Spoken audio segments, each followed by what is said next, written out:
Assalamualaikum sahabatku daripada Singapura, Lonely Hunter Singapura. Apa khabar Waalaikumsalam. sahabat? Alhamdulillah, Bro Fai. Sihat Alhamdulillah. Alhamdulillah sihat. Barakallah. Ha. Dari mana tadi tu? Dari rumah ke ataupun sekarang ni dekat mana ni? Okay. Sekarang ada ke rumah, Bro Fai. Ada rumah. Tadi pun baru balik kerja tadi. Oh, baru balik kerja. Alhamdulillah. Okey, untuk pengetahuan anda semua, Lonely Hunter daripada Singapura. Beliau ni salah seorang juga daripada anggota tim paranormal, apa nama tu? Legenda Ukhuwah Nusantara. Betul. Dan beliau juga adalah seorang Lonely Hunter, seorang orang kata pengkaji paranormal secara solo. Dan sekarang beliau menetap di Singapura. Singapura kat mana tu, bro? Untuk sekarang ni berada di Bukit Batok. Bukit Batok, Singapura. Bukitnya berbatuk-batuk. Masya Allah. So, bila nak datang Malaysia, kata Bro Wan, awak dengan dia nak datang Malaysia InsyaAllah kalau diberi keizinan dan ada waktu, insyaAllah. Banyak sahabat-sahabat yang lama kerinduan tak ketemu kan. Ya, betul. Saya pun rindu kat awak ni sebenarnya. Okey, Lonely Hunter. Ya. Okey, kebetulan ni awak dah ada kat sini ni kan. Saya memang seronok lah. Saya memang berbesar hati nak dengar pengalaman seram awak. Tak kira lah pengalaman luar daripada kajian paranormal ataupun pengalaman semasa menjalankan kajian paranormal. So awak pilih antara dua ni, awak pilih satu. Boleh? Boleh. InsyaAllah. Okey, silakan sahabatku. Saya akan berkongsikan pengalaman saya, abang saya dan juga dua orang abang saudara saya sewaktu kita membuat satu family day dalam sesi memancing di satu pulau di Singapura sewaktu itu. Time tu umur saya baru mencecah dalam usia 14 tahun. Waalaikumsalam warahmatullahi wabarakatuh. Ida 68. Salam Faida. Time tu kita bersama ahli keluarga yang lain, kita menyewa satu rumah banglo di atas bukit untuk kita buat family day dan barbecue dan memancing lah. Jadi pada hari pertama tu kita datang macam biasa, kita buat setup dan sebagainya. Dan selepas itu petang-petang tu adalah banyakkan orang datang untuk sesi memancing dan sebagainya. Dan ada juga yang naik sampan, naik bot untuk memancing di laut lah. Jadi sewaktu lepas sebelum maghrib tu, saya, abang saya, seorang dan bersama dua pakcik saya, kita pun planning macam kita turun bawah sana dekat longkang bawah tu, dekat water pump tu, kita mancing situ. Cakap okey juga, boleh lah, mana-mana boleh. Pasal situ port memang laluan untuk ikan-ikan besar lalu, seperti barakuda, todak dan sebagainya. So kita pun tak ada fikir apa-apa lah. Kita pun buat persediaan, ambil barang-barang memancing, kita pun turun di bawah. Bila sampai ke bawah, kita pun buat persediaan lah untuk siapkan joran kita dan sebagainya, umpan kan. Tengah-tengah buat persediaan tu, kita terdengar satu bunyi burung wak-wak. Okey, dah, no problem. Teruskan. Time tu kita tak ada fikir apa-apa lah. Burung wak-wak bunyi. Yalah, biasalah kan, kalau kawasan hutan ni ada burung-burung macam gini, kita pun abaikan. Jadi pakcik saya pula cakap, burung wak-wak ni kalau tangkap bagus ni, sedap ni. Jadi bunyi tu ibarat terdengar seperti jauh tau, sayu. Jadi pakcik saya pun membalas bunyi burung wak-wak tu. Tiba-tiba dalam tak serta-merta benda tu seperti membalas. Jadi pakcik saya cakap, bagus ni membalas ni, macam menarik. Dia pun balas balik. So dalam masa setengah jam tu, dalam untuk menarikkan cahaya ataupun mencari mana datangnya burung tu, tiba-tiba kita merasa meremang. Meremang Bukan saya, tapi abang saya, pakcik saya dan lagi seorang pakcik saya, abang saudara lah. Tiba-tiba kita rasa, asal aku rasa lain macam sejuk ke, nak hujan ke ni? Kita pun tak ada fikir apa-apa. Jadi kita Waalaikumsalam warahmatullahi wabarakatuh. Waalaikumsalam kalau kita pun sambung balik dengan apa yang kita nak buat, mancing. Kita pun dah siap diorang kita campak lah mancing. Dapat satu ikan. Tiba-tiba rasa lagi bulu roma seperti naik, tengkuk rasa berat. So tiba-tiba bila kita mancing tu, ibarat dalam masa setengah jam tu tak ada patukan, tak ada apa pun. Ibarat kita nampak ikan ni lalu tapi tak gigit. Ikan memang banyak kita nampak, tapi tak ada gigit. Jadi bila kita abaikan benda tu, ibarat bukan rezeki lah. Tiba-tiba kita terdengar satu bunyi yang agak aneh. Dan burung tu ibarat kata orang dekat, lepas tu jauh, dekat lepas tu jauh. Tiba-tiba pakcik saya yang seorang ni pun cakap, aku fikir hari nak hujan lah, apa kata kita kemas balik, kita naik ke atas balik. Jadi itu sebagai satu alasan lah tu. Sebagai satu alasan lah. Jadi abang saya cakap, entah, mungkin juga rasa dah lain macam ni, sejuk dia lain macam ni. Saya pula, alah baru nak mancing, alah hujan, okey lah tu. Kelepuk udah belakang, kepala saya kena ketuk. Masya Allah. Dengan abang saya. Jadi tiba-tiba pakcik cakap, jom naik, nanti hujan lebat je. Okey lah, kita pun kemas. Jadi burung wak-wak tu semakin sayup tau, kita dengar di belakang. Macam bunyi dia macam tak berhenti. Bunyi sambil kita mengemas tu, kita dah mengemas, kita naik lah. Mana kita ada satu tangga tu untuk naik ke atas banglo kita pun naik. Baru sampai 10 tapak, kita dengar bunyi seperti ada benda lalu. Benda lalu. Dalam semak-semak antara tangga. So tak apa lagi, pakcik saya cakap cepat ni, dah nak hujan, cepat. Rasa tak sedap ni, takut sampai atas, tak sampai atas ni hujan ni. Kita pergi laju lah. Jadi benda tu ibarat mengekori kita tau, kiri kanan. Macam orang-orang kejah ikut kita orang. Tiba-tiba bila sampai di atas di rumah tu, satu kelibat lalu di depan.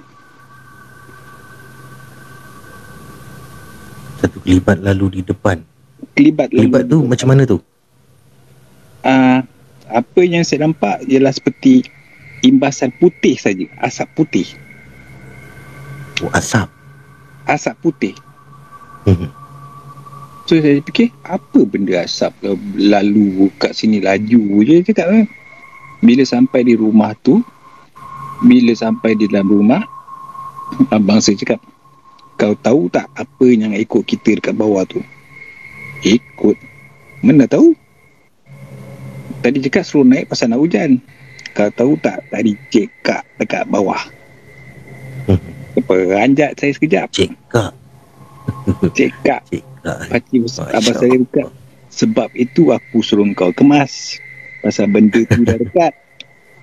Kau ni buat tak tahu je. Itulah pengalaman pertama kali. Itu dia tak nak cakap terang-terang. Kalau cakap terang-terang nanti kan kita jadi panik je tak? Betul. Jadi itulah pengalaman. Walaupun sejarah pulau tu kalau nak dikatakan waktu dia berpenghuni sampai sekarang, semua penduduk asal pulau tu akan tahu. Macam Amy's Guardian dia akan tahu sejarah di pulau itu, apa sejarah dan apa akan berlaku kalau semangat kita tak kuat. Gangguan tu kalau cakap mauzubillah, kalau dia nak datang dia datang, kalau dia nak segar dia segergah. Dia tak ada cakap sorry aku nak datang kacang kau, tak ada. takkan pula dia nak cakap kan, hari ni saya datang nak kacau awak. Tak ada je. Tapi yelah, situ pun saya pernah buat kajian, banyak kali buat kajian di situ. Jadi ibarat apa yang saya tahu adalah jika kita berniat baik, semangat kita kuat, insya-Allah dia tak akan mengganggu kita. Tapi kelibat-kelibat tu kemungkinan kita akan nampak. So, kelibat-kelibat tu memang orang kata pasti akan muncul lah, maksudnya pasti akan muncul. So pengalaman saya daripada situ mula berminat dengan benda-benda macam ini. So disebabkan ingin tahu, nak tahu, itu yang saya terbabit dalam dunia paranormal. Masya Allah. Jadi itulah tapak dia lah bermulanya. Betul. Yang awak berminat dalam dunia paranormal ni. Betul. Untuk yang kali kedua tu saya pernah juga sama juga dengan abang saya, dengan abang saudara saya. Kita dah time tu kita berada di West Coast nak pergi memancing juga. Kita menaiki sampan. Waktu tu pun dekat maghrib kita mula bergerak. Sewaktu perjalanan keluar tu daripada tempat sampan tu nak ke laut besar, mata saya ni terpandang sesuatu di laut. Mata terpandang sesuatu di laut. Bayangkan kalau kita dalam keadaan yelah nak maghrib daripada pantai nak keluar ke laut, keadaan gelap tanpa lampu, betul tak? Betul. Tapi saya ni boleh terpandang dekat aras-aras air ni ibarat kayu warna hitam tengah lalu laju.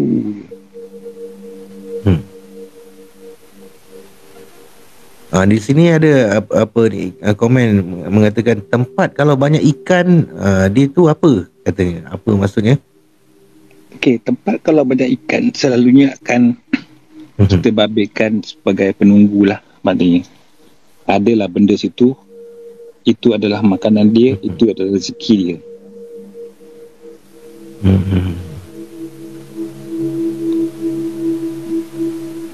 Ibarat kita cakap ada terus penunggu pontianak ke apa ke, apapun seperti bentuk pontianak tapi bergigi taring, berpanjang, berambut panjang.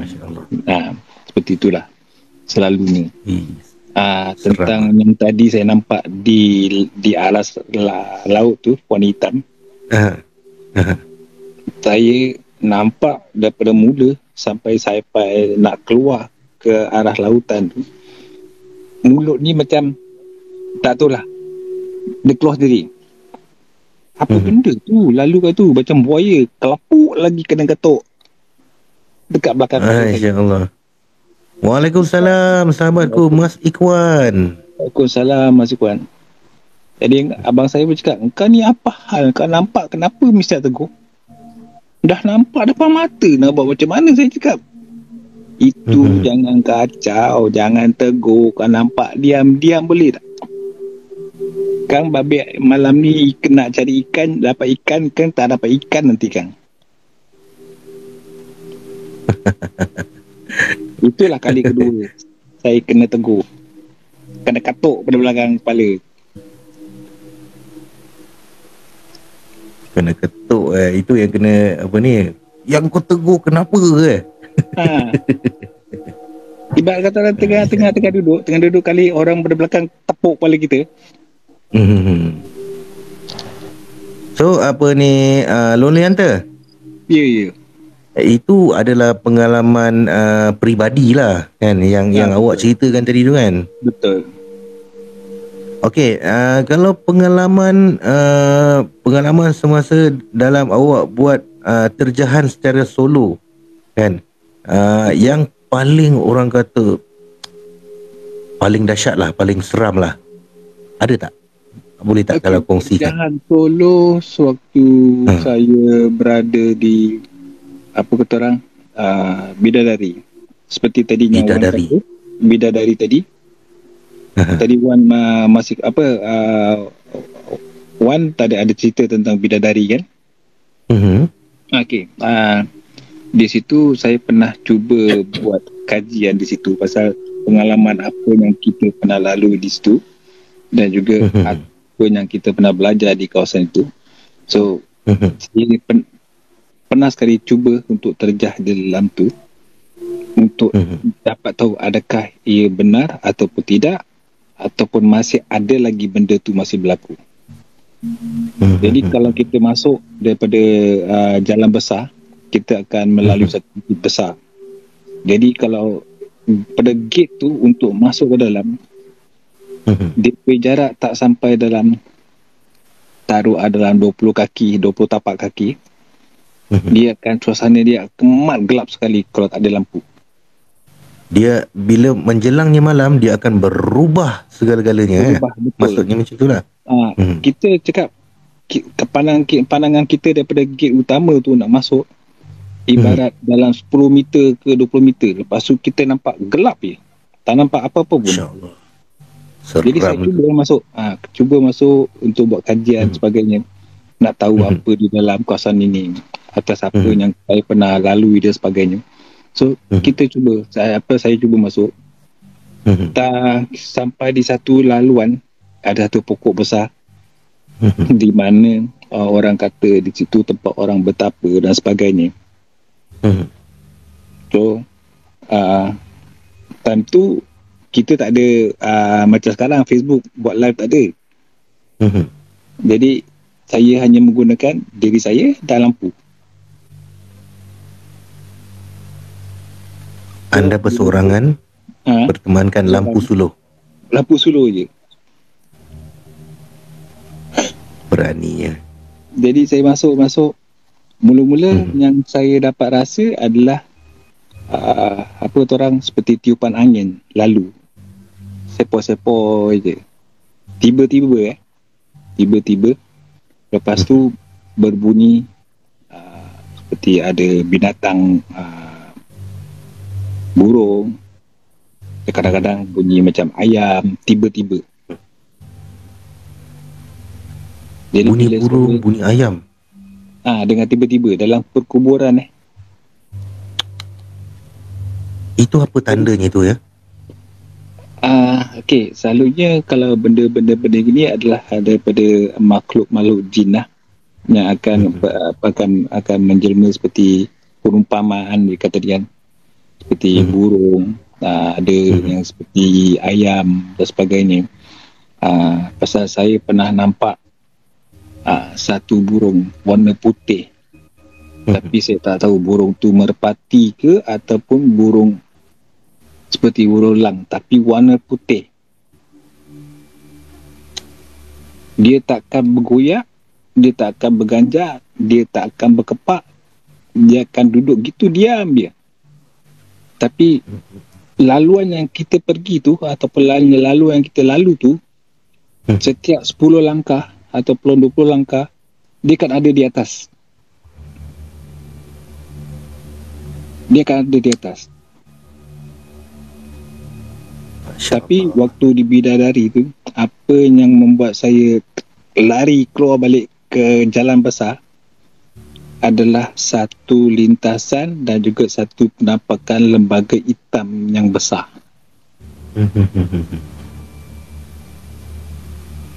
Kalau kita tengok Lembaga hitam yang besar.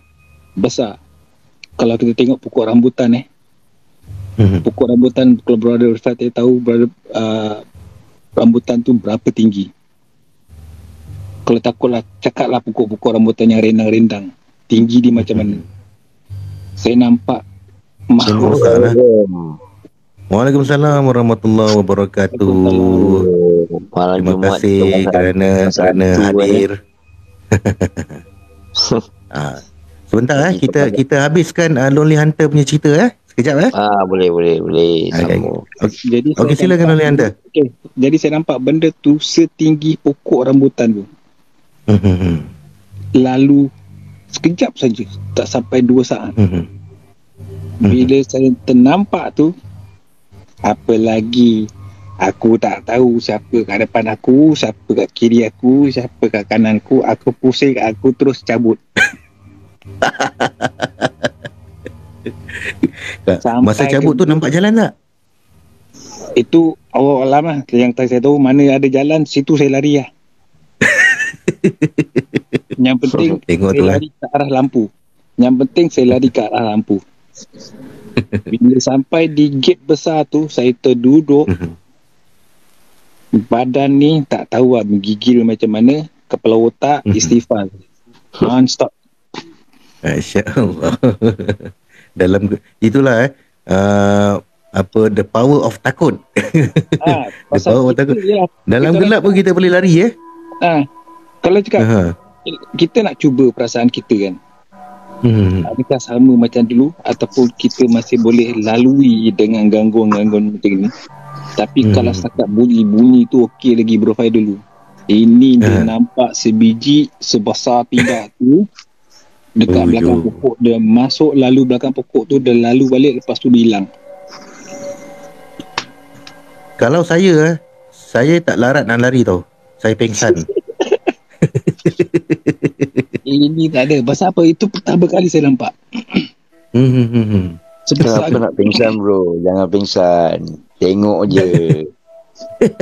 Betul. Tengok je. Tapi kalau betul-betul semangat tu, kalau tanpa persediaan, garanti pingsan. Bayangkan jantung ni berdenyuk macam nak gila, berpeluh-peluh. Ada tak ada fikir aku tak tahu siapa kat kanan aku, siapa kat kiri aku. Aku berlangkah, 2 langkah ke belakang, aku pusing, aku terus lari. Itu lari dah macam ekor anjing tu. Jangan lari. Jangan lari. Ini ibarat anjing 3-4 ekor kejar kau. Itulah perasaan. Kalau tak boleh panjat tiang pun boleh panjat. Betul.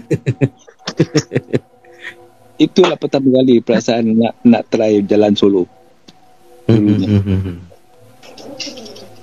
Itu satu pengalaman luar biasa tu Betul. Pasal kalau ikutkan dulu, yalah dulu di Singapura kalau cakap tempat-tempatnya angker ni, tak banyak orang tahu. Jadi kalau bidadari, pasal benda bidadari tu tak jauh daripada rumah yang saya duduk. So kepala otak ni fikir, yalah aku try bidadari pasal aku pernah pergi situ, aku pernah lalu situ beramai-ramai sama kawan. Sembawang, betul. Jadi Sembawang itu dah perasaan yang ingin tahu. Dan pertama kali saya buat paranormal solo. Nak cakap nak rakam tak boleh. Time tu tak ada Facebook, tak ada apa benda lain pun tak ada. Tapi itulah bila kata zaman-zaman dulu kalau buat buat terjahan paranormal kan, masa tu tak ada Facebook, tak ada YouTube, betul. Apa pun tak ada. Rasa macam ruginya aku tak ada rakaman zaman dulu. Pengalaman tu macam mana aku nak share kan? Aku cuma ceritakan je. Orang nak percaya lah, tak percaya apa boleh buat, betul tak? Betul. Sekarang ni senang. Pasal sebab berpunca yang macam gini lah. Jadi hati ni ibarat macam mana nak melawan semangat tu, macam mana aku nak tahu benda ni, macam mana aku nak melawan benda perasaan takut ni. Itu yang mula-mula saya tak apa, pelan-pelan ikut orang ni sehinggalah saya jumpa dengan Tofa. Itulah orang pertama saya yang mengajar saya macam mana untuk melawan ni semua.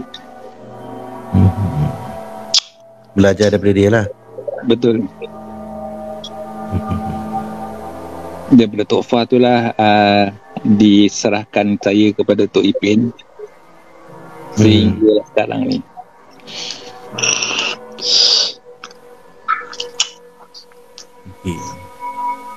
So jadi itu adalah pengalaman ni lah.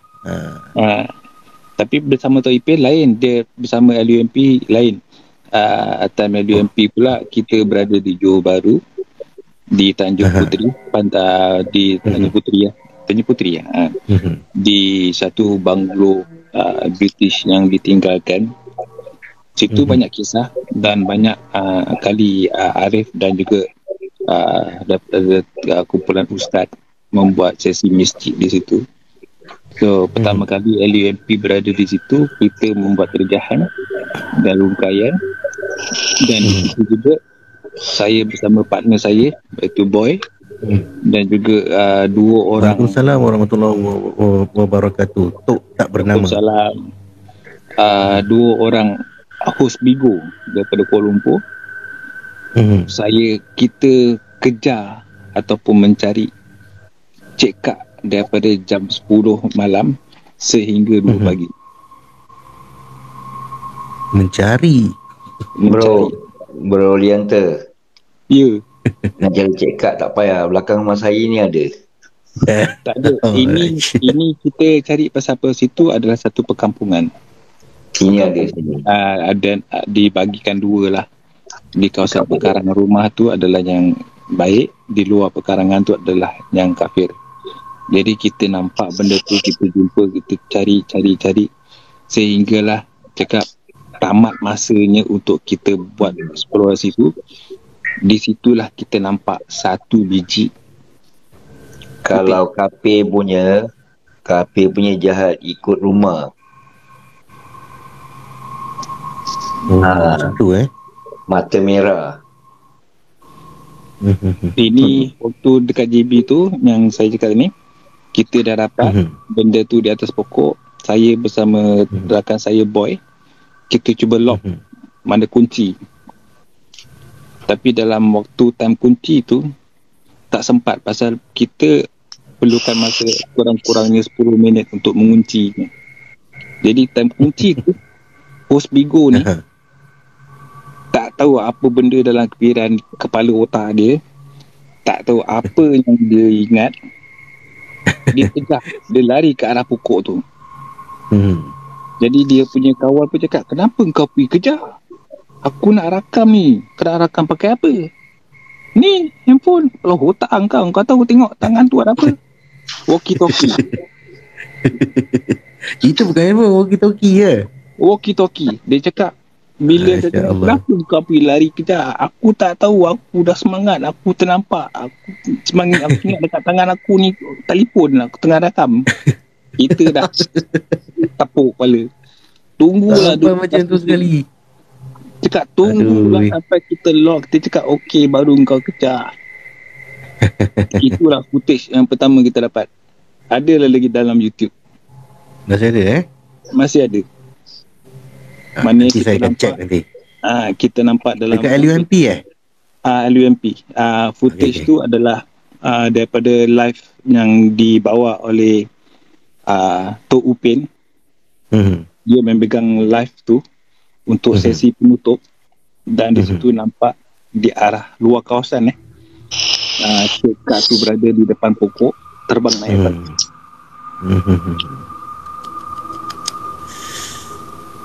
seram lah. Itu kita bukan berdua kita ada dah hampir dalam 8 orang time tu. Jadi ibarat dia memanggil kita ataupun memujuk kita untuk ekori dia. Tapi kita tak benarkan buat seperti itu atas arahan Tok Ipin.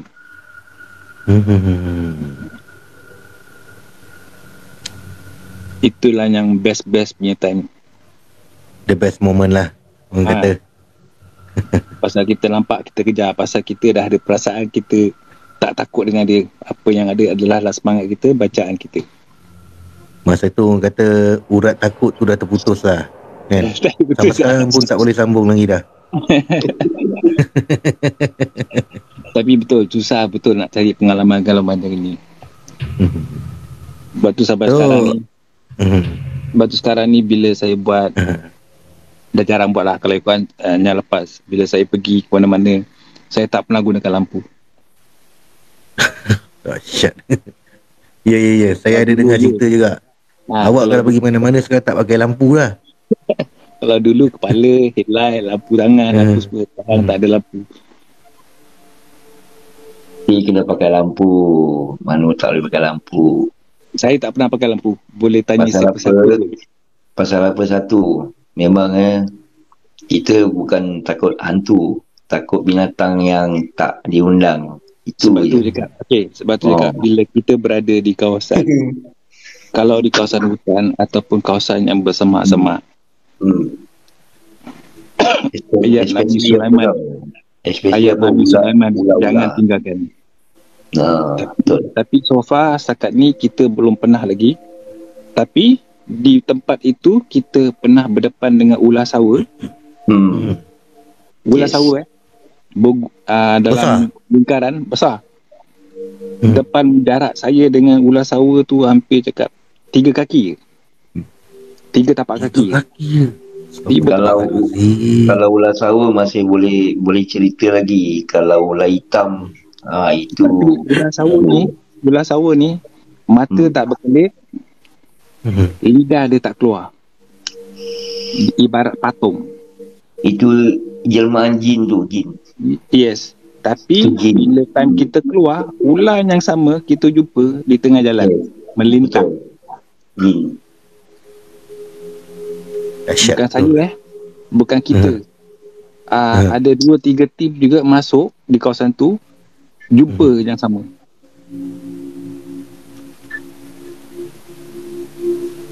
Jumpa benda yang sama. Ular sawa besar. Lagi satu besar dia besar mana tu? Kalau cakap, okay, profile habis tangan. Tengok profile habis tangan, lengan tangan. Tengok lengan tangan tu berapa besar. Okay. Sebesar itulah. siku punya tangan tu. Macam ni. InsyaAllah. Kalau itu tangan besar tiga, tu. 2 tangan.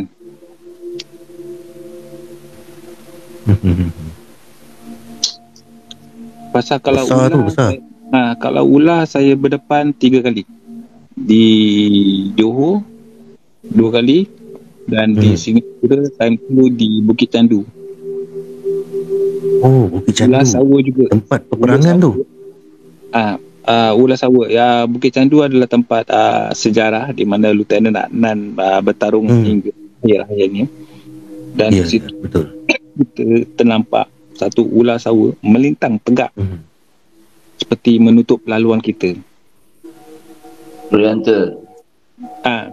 Saya nak tanya ni. Sikit hari saya baru pergi kampung Wak Hassan seseorang kan. Okay. Saya jalan, tapi tak ada apa-apa lah. Bila dah start pukul 10 lebih, kan ada yang tempat Kenu tu kan. Betul, yang dekat dengan ke arah Longkang tu. Ada orang main kompang. Okay. Pukul 10 lebih kat pukul 11 tu, terfikir orang main kompang ke apa, mana buta, mana ada orang main kompang. Okay. Kalau ikutkan ke arah Kenu tu, kalau sebelum arah Kenu tu ada satu perigi. Yes, betul. Ada satu perigi. Daripada kawasan tu sampai ke arah Safra tu adalah satu perkampungan.